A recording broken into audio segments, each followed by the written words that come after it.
أعوذ بالله من الشيطان الرجيم. بسم الله الرحمن الرحيم.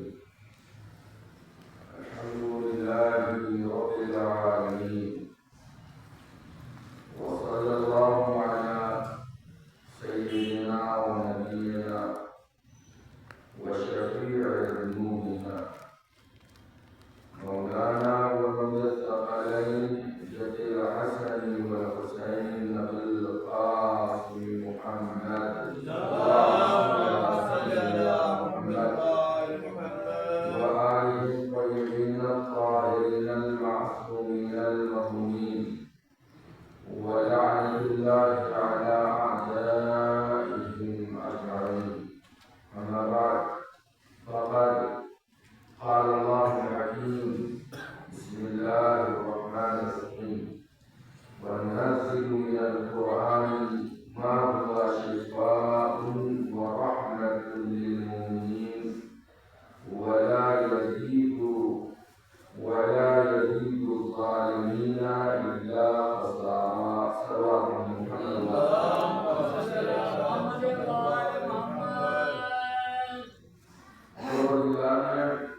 ہمیں اس دنیا میں بہت سی نعمتوں سے نوازا، اور ہمیں چاہیے کہ ہم ہر آن اس کا شکر ان نعمتوں کے حصول کے اوپر اور ان نعمتوں سے مستفید ہونے کی بنیاد پر درجہ لاتے رہیں اور اس کا شکر ادا کرتے رہیں۔ اس نے یہ نعمت وجود کی شکل میں ہمیں دی، اس نے یہ دنیا کو ہمارے لیے نعمت بنا کے بھیجا، یہ فضا، یہ ہوا، یہ زمین، یہ آسمان، یہ موسموں کا بدلنا، یہ سورج کا آنا، یہ سورج کا جانا، یہ چاند کا نکلنا، یہ ستارے، یہ درخت، یہ پھل، یہ پتیاں، یہ بارش، یہ پانی، گویا کہ ہر وہ چیز جو ہمارے آس پاس دکھائی دے رہی ہے وہ نعمت ہے، اور اس سب میں سب سے بڑی نعمت ہے تو یہ ہمارا وجود، جسے پروردگار نے ہمیں عطا کیا نعمت وجود۔ تو ہمیں چاہیے کہ ہم ہر نعمت کے اوپر اس کا شکر ادا کریں کہ اس نے ہمیں یہ نعمت دی، تو اس کا شکرانہ بجائے، اس کا شکریہ ادا کریں، اس کی بارگاہ میں شکر کے سجدے کریں۔ اس نعمت وجود میں، یعنی اس جسم میں جو ہمیں پروردگار نے جو وجود عطا کیا ہے جسم کی شکل میں، اس میں بھی بہت سی نعمتیں ہیں۔ ہماری ہر چیز کے اوپر وجود ہی جو ہے وہ ایک طریقے کا نعمت ہے۔ یہ ہاتھ، یہ آنکھ، یہ پیر، کہاں تک انسان جو ہے وہ جسم میں آتا ہے کام لے کے پورا کا پورا وجود جو ہے وہ انسان کے لیے نعمت۔ اب یہ الگ بات ہے کہ ہاتھ جب تک سالم ہے تب تک اس کا احساس نہیں ہے کہ کتنی بڑی نعمت ہے، لیکن جیسے ہی ہاتھ میں کوئی نقصان پہنچتا ہے تب یہ احساس ہوتا ہے کہ ہاں ہاتھ کتنی بڑی نعمت تھی۔ ہاتھ تو چھوڑی جگہ، ہاتھ میں موجود ایک انگلی وہ کتنی بڑی نعمت ہے، اس کا اندازہ اس کے چلے جانے کے بعد ہوتا ہے۔ خدا نہ کرے کہ ایسا اس کے ساتھ ہو، یوں تو ہم جہاں چاہا ہم نے جہاں چاہا وہاں دیکھ دیا، جہاں سوچا وہاں نظر اٹھائی اور دیکھتے چلے گئے، لیکن ہمیں احساس نہیں ہوتا کہ ہم کتنی بڑی نعمت کا استعمال کر رہے ہیں اور اس سے فائدہ اٹھا رہے ہیں۔ اس نعمت سے پردہ، اس کی اہمیت سے پردہ اس وقت اٹھتا ہے جب آنکھیں دھیرے دھیرے کمزور ہونے لگتی ہیں، تو چشمے کی محتاج ہو جاتی ہیں اور ایک وقت وہ بھی آتا ہے کہ چشمہ بھی ساتھ چھوڑ دیتا ہے اور پھر سوائے آپریشن کے دوسرا کوئی راستہ نہیں رہ جاتا، اور پھر آپریشن کے بعد لینس کے اوپر ایک اور چشمہ، تب جا کے کہیں کوئی اور اس نعمت کا احساس ہوتا ہے کہ یہ نعمت پروردگار نے کتنی عظیم بنائی تھی۔ اور کہیں خدا نہ کرے ایسا کسی کے ساتھ ہو، کہیں کسی کی آنکھوں کی روشنی چلی جائے تو اس سے پوچھیے کہ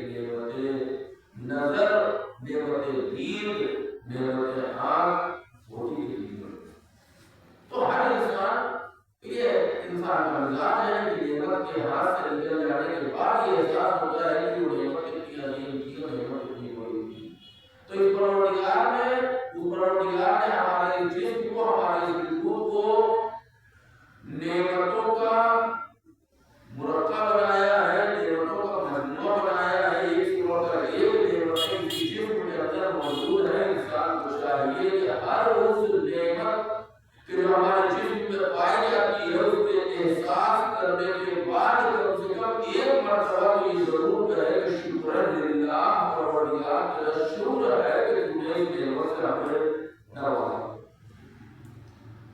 یہ ہے جسم کی نعمت ہے. پورا کا پورا جسم جو ہے وہ نعمت ہے پروردگار کی طرف سے دی ہوئی. لیکن عزیزان محترم، میں آپ کی خدمت میں عرض کروں کہ اس پورے انسانی جسم میں جو سب سے بڑی نعمت ہے وہ جانتے کیا ہے؟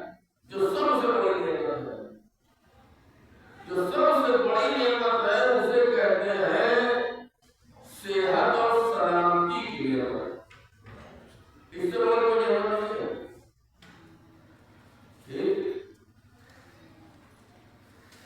کوئی بھی چیز ہو جس میں ساری چیزیں ہو لیکن صحیح نہ ہو، صالح نہ ہو، صحیح سے کام نہ کر رہی ہو، تو پھر اس کا ہونا نہ ہونا کوئی مطلب نہیں رکھتا. لہذا سلامتی کی نعمت بہت عظیم ہے اور ہمیں اپنی زندگی میں اس چیز کا بھرپور خیال رکھنا چاہیے. ہمیں بھی اور اپنے ساتھ ساتھ جو ہے وہ اپنے گھر والوں کا بھی، اپنے وجود کا بھی اور اپنے ہمارے تحت حفاظت ہے ان کا بھی، کہ کسی طریقے سے ہمارا جسم صحیح و سالم رہے. اس لیے کہ جسم اگر صحیح و سالم نہیں رہے گا تو بہت سی مشکلات پیش آئیں گی. اگر جسم صحیح و سالم نہیں رہے گا تو انسان کا ذہن بھی صحیح و سالم، اور جب ذہن صحیح و سالم نہیں ہوگا تو فکر صحیح و سالم نہیں ہوگی. جب فکر صحیح و سالم نہیں ہوگی تو اس فکر کو جہاں استعمال ہونا چاہیے تو وہاں استعمال نہ ہوگی، کہیں اور استعمال ہوگی. لہذا جسم کی صحت و سلامتی فکر کی صحت و سلامتی کے لیے ضروری ہے. صلوات پڑھیں.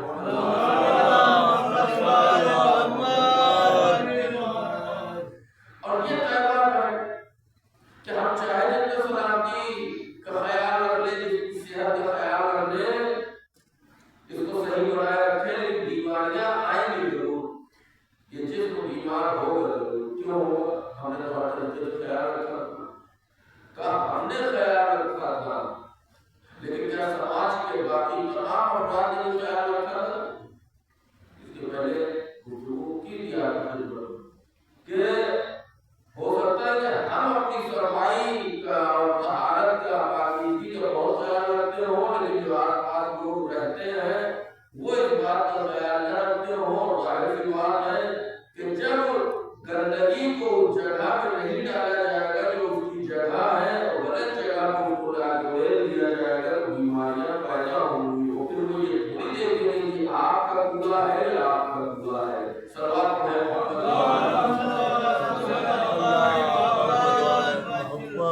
یہ جسم بیمار ہوگا لازمی ہے، لیکن ایک بات یاد رکھیے کہ پروردگار نے ہر چیز کو خالق اور اس نے ہر چیز کو پیدا کیا ہے.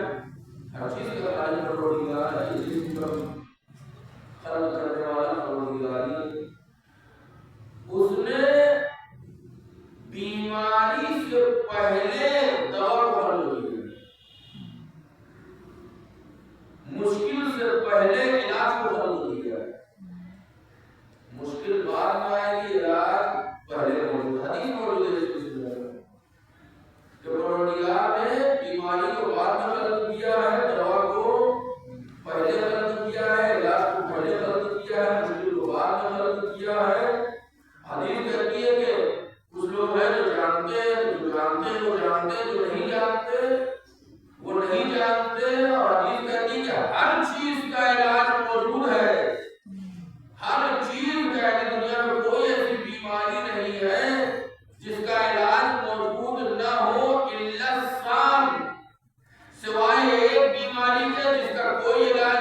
تو ٹھیک ہے، ابھی کائنات سے جب پوچھا گیا کہ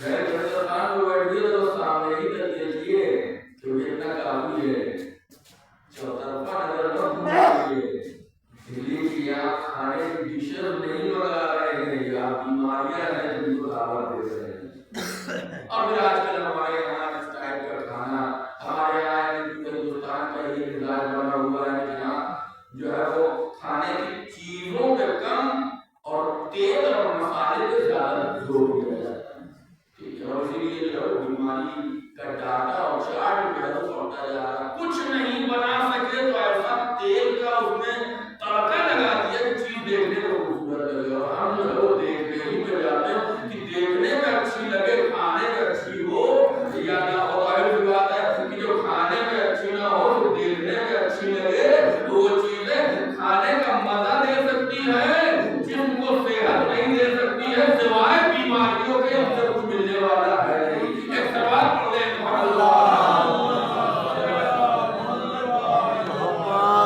ہماری اور آپ کی ذمہ داری ہے کہ جب بھی ہم فاتحے کی عنوان سے ہو، قرآن خوانی کے عنوان سے ہو، 40 کے عنوان سے ہو، شادی ہو، ولیمہ ہو، نکاح ہو، بارات ہو، جہاں پہ بھی آپ کھانا کھلا رہے ہیں، کوشش یہ کریں کم لوگوں کو کھلائیں لیکن اچھا لگے۔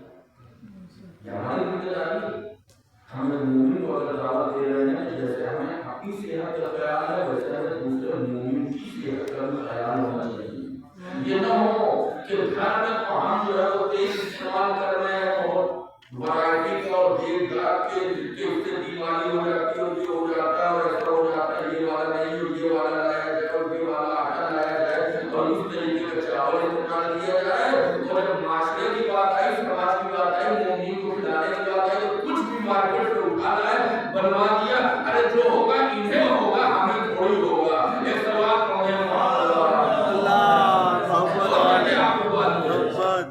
کہ ہمیں جتنا حق جو ہے وہ ہمارے جسم سے مطابق ہو، اتنا ہی حق ایک بندہ مومن کے لیے کہ ہماری بدن کا آتا ہے۔ ہمیں کبھی اپنے یہاں دعوت کے جتنے پروگرام میں ان چیزوں کا خیال رکھنا چاہیے، ایسی چیزوں کا استعمال نہ کریں جو نقصان دہ ہوں۔ تو میری گزارش جو ہے وہ جہاں تک میری آواز جا رہی ہے، جہاں تک میری آواز جا رہی ہے، اس سے ان سبھی لوگوں سے یہ ہے کہ باقی سب تو ٹھیک ہے، لیکن اوپر سے جو تیل ڈالا جا رہا ہے اس کی ماترا تھوڑی کم کر دینی چاہیے، تاکہ کھانا صحت نہ بنائے تو کم سے کم بیماری کو لے کے نہ آئے۔ ایک سوال ہونے اور کرنے کی چیزیں، چھوٹی چھوٹی چیزیں ہیں لیکن غور کرنے والی ہے۔ اب میں یہ ساری چیزیں آپ کو جملہ میں جو بیان کر رہا ہوں وہ اس لیے بیان کر رہا ہوں، یہ مجلس جو ہے وہ اس کا عنوان جو ہے اس کے پیچھے کا سبب اور علت یہ ہے کہ کسی محترم کو برادر مومن کو پروردگار نے شفا عطا کی ہے، ان کے لیے ان کی شفا یابی کے لیے کسی نے منت مانی تھی کہ ہم فرشتہ چاہیں گے اور اس کے امام حسین علیہ السلام کا اہتمام کریں گے، تو اس ان کو شفا ملنے کی صورت میں اس مجلس کا اہتمام کیا گیا ہے۔ پروردگار سے السلام کے تصدق سے دعا کرتے ہیں کہ پروردگار ان کو ہمیشہ اسی طریقے سے صحت و سلامتی کے ساتھ پروردگار برقرار رکھے، طول عمر عنایت فرمائے، پروردگار ان کے گھر والوں کو اور ان کے آس پاس جتنے بھی لوگ ہیں، رشتے دار ہیں، ان کو بھی پروردگار صحت و سلامتی عنایت فرمائے، مریض شفا عنایت فرمائے، ہر طریقے کی زمینی اور آسمانی بلاؤں کو پروردگار نے محفوظ فرمائے، اور حاضرین کی بھی حاجات کو پورا فرمائے۔ اور قرآن کہہ رہا ہے، بیماری کی بات ہو گئی، اور شفا کی بات کرتے ہیں، قرآن کہہ رہا ہے کہ وَنُنَزِّلُ مِنَ الْقُرْآنِ مَا هُوَ شِفَاءٌ وَرَحْمَةٌ لِّلْمُؤْمِنِينَ۔ ہم اس قرآن کو نازل کرتے ہیں کہ جو شفا ہے اور رحمت ہے مومنین کے لیے، وَلَا يَزِيدُ الظَّالِمِينَ إِلَّا خَسَارًا۔ یہی قرآن، وہی قرآن کی آیتیں، وہی قرآن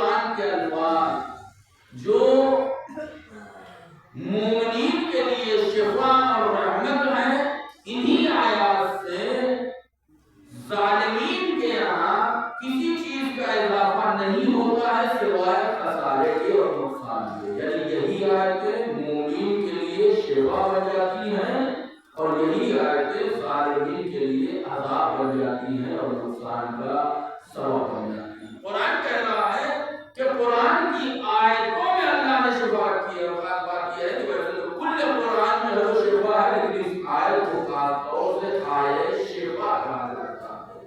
اس آیت کو خاص طور سے آیت شفا کہا جاتا ہے کہ جہاں امام صادق علیہ السلام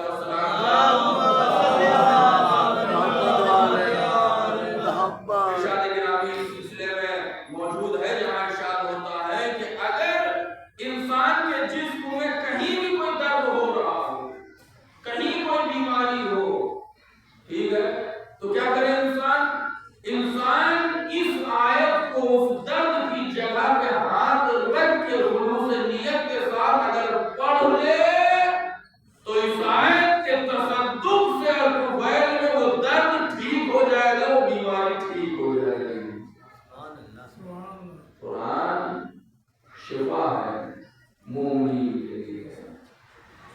عجیب لفظ استعمال کیے ہیں قرآن مجید میں۔ قرآن مجید نے مومن کے مقابلے میں ظالمین کو رکھا ہے، نہ مشرکین کو رکھا ہے، نہ کافرین کو رکھا ہے، نہ منافقین کو رکھا ہے۔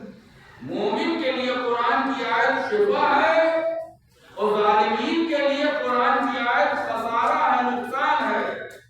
تو مومن کے مقابلے میں ہم نے پورے قرآن مجید میں عام طور سے یہ دیکھا کہ مومن کے مقابلے میں یا تو مشرکین کا تذکرہ آتا ہے، یا تو کافرین کا تذکرہ آتا ہے، یا تو منافقین کا تذکرہ آتا ہے۔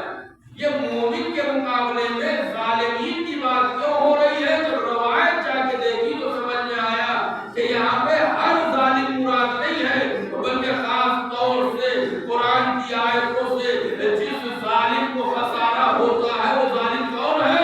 کہا اہل بیت علیہ السلام پر ظلم کرنے والا انسان ظالم ہے اور وہ قرآن سے کبھی کوئی فائدہ نہیں اٹھا سکتا، یعنی اہل بیت سے محبت کرنے والوں کے لیے قرآن شفا ہے، اہل بیت کے اوپر ظلم کرنے والوں کے لیے قرآن خسارہ ہے، نقصان ہے، اس سے ان کو کوئی فائدہ ہونے والا نہیں ہے۔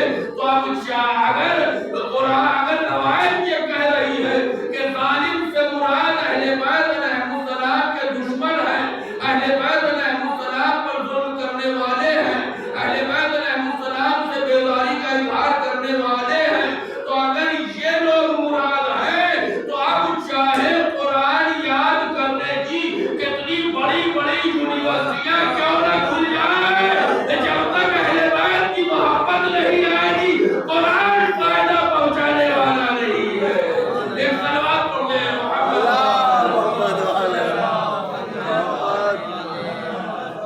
قرآن شفا ہے، اور اسی کے ساتھ ساتھ جو ہم پلے قرآن ہے وہ بھی شفا۔ انی تارکن فیکم الثقلین، دو ہم وزن چیزیں، دو گرا قدر چیزیں جن میں دونوں میں سے کوئی کسی سے کم، دونوں ثقل ہیں، دونوں وزنی ہیں، دونوں بھاری ہیں۔ تو اگر قرآن شفا ہے تو پھر جو وارث قرآن ہے وہ بھی، ایک انسان نے چھٹے امام صادق علیہ السلام اس سے پہلے جو مجلس ہوئی تھی شفا کی، اس میں میں نے آپ کی خدمت میں شہد کے اوپر گفتگو کری، تو شہد کو قرآن مجید نے شفا قرار دیا۔ ایک انسان آیا اور اپنے مرض کو، بیماری کو امام نے خدمت میں بیان کیا کہ یہ بیماری ہے اور وہ بیماری ایسی ہے جو لا علاج، اس کا علاج سے نہیں ہو پا رہا،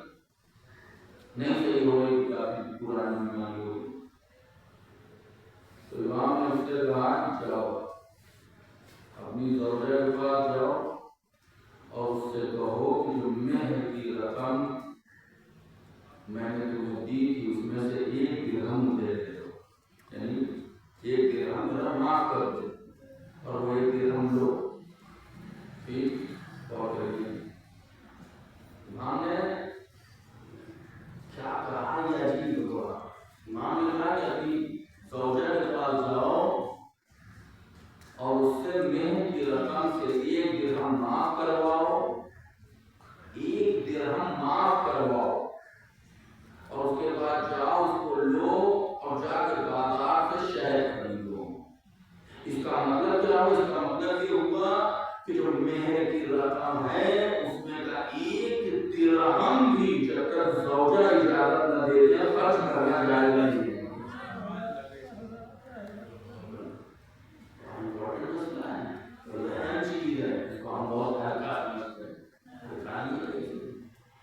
ایک درہم چاہیے اسے معاف کراؤ، پورا نہیں، 1 درہم بھی اگر چاہیے تو اسے کہو کہ وہ معاف کر دے اسے 1 درہم کو، اور اس کے بعد اسے لو اور بازار جاؤ اور وہاں سے شہد خریدو اور شہد میں بارش کے پانی کو ملاؤ۔ شہد میں بارش کے پانی کو ملانے کے بعد اس پانی سے یا اس شہد سے قرآن کی آیت لکھو اور قرآن کی آیت لکھنے کے بعد اس کو پی جاؤ۔ اس نے ایسا کیا اور اسے شفا حاصل ہوئی۔ نہیں، غور کریے کہ میں یاد کرنا چاہتا ہوں، قرآن نے قرآن کو شفا کہا، قرآن نے شہد کو شفا کہا۔ امام نے کہا ایک شفا وہ لو، ایک شفا یہ لو، دونوں شفا کو ملاؤ تمہیں شفا مل جائے گی۔ شہد میں شفا ہے، یہ شہد میں شفا آئی کہاں سے کسی کو یہ پتہ نہیں ہے، ہمارے علاوہ کسی کے پاس اس کا سورس نہیں ہے کہ یہ قرآن کی شفا تو پتہ اللہ کے کلام میں شفا ہے، یہ شہد میں شفا کہاں سے آئی، یہ شہد میں شفا کیوں رکھی؟ رسول اکرم حضرت محمد مصطفیٰ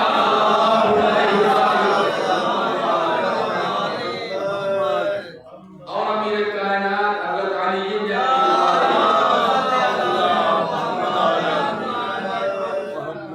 یہ دونوں ایک نخلستان میں بیٹھے، کھجور کی باغ میں بیٹھے، ایک مدھو مکھی آئی، اس نے دیکھتے ہیں کوئی کوئی آگے چکر کاٹنے دیتی، ہمارا اور آپ کا چکر کاٹتی، لیکن میں رسول کے لیے نہ کہوں گا کہ چکر کاٹ گئی، وہ رسول کا طواف کرنے لگی۔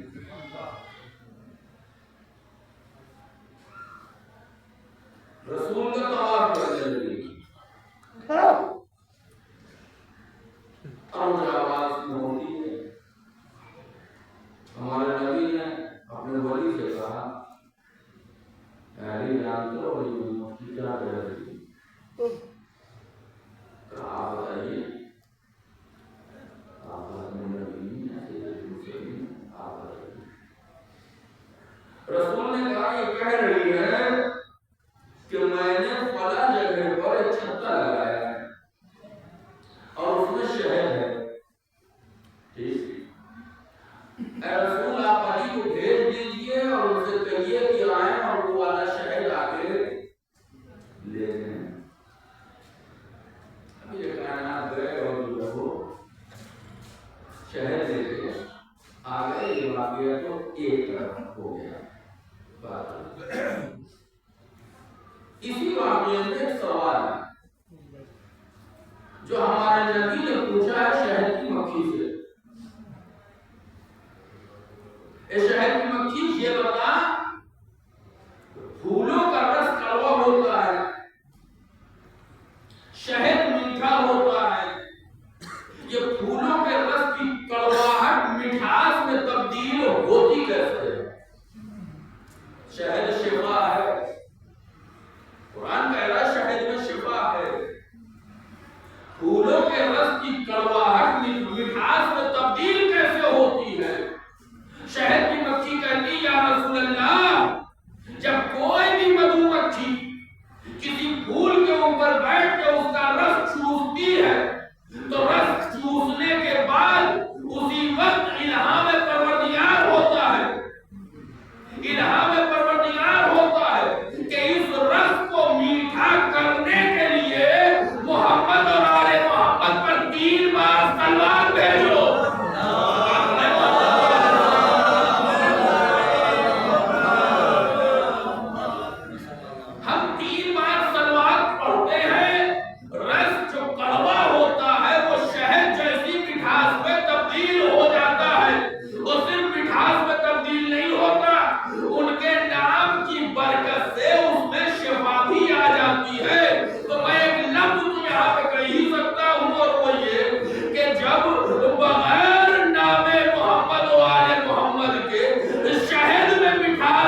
بنیاد پر شہر میں خدا نے شفا رکھی ہے، اور اس سے بہتر یقین جانیے کوئی نسخہ نہیں، بڑا ہی آسان۔ سلوات پڑھتے رہیے، جب وقت ملے پڑھتے رہیے، جس طرح سے لیٹیے تو سلوات پڑھتے ہوئے لیٹیے، اٹھیے تو سلوات پڑھتے ہوئے اٹھیے، اور توسل کرتے رہیے اہل بیت سے، اور دیکھیے سلوات کی برکتیں جیسے شہد میں مٹھاس آ جاتی ہے، اگر زندگی میں مٹھاس نہ آ جائے تو بھول جائیے گا۔ ایک سلوات پڑھیں محمد